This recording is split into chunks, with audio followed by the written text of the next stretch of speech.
This week, we're talking about 5 things you should be willing to say. And we're wrapping it up today with one of great importance. You should be willing to say, Jesus is the Christ, the Son of the living God. And having said that, you should be willing to say that you trust Him through your actions by being baptized for the forgiveness of sins.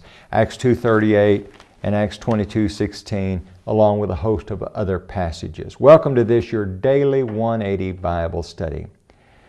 You know, we know that we should be willing to confess the deity of Jesus, acknowledge our faith in Him, that He is who He says that He is. In Matthew chapter 10, verse 32 and following, listen to what Jesus says.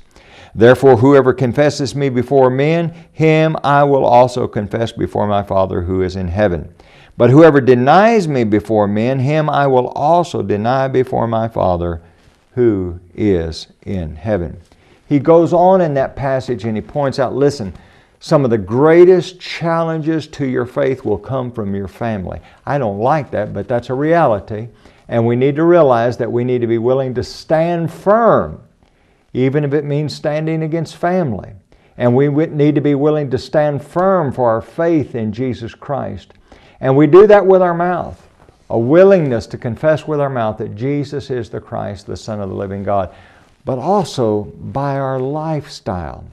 Over in 2 Timothy chapter 3, here we read about some people that are they're really problematic, but I want to get at something here. Join me at verse number 1. But know this, that in the last days perilous times will come, for men will be lovers of themselves, lovers of money, boasters, proud, blasphemers, disobedient to parents, unthankful, unholy, unloving, unforgiving, slanderers, without self-control, brutal, despisers of good, traitors, headstrong, haughty, lovers of pleasure rather than lovers of God. Now, you get the idea here. This is some rough guys, but I want you to notice this.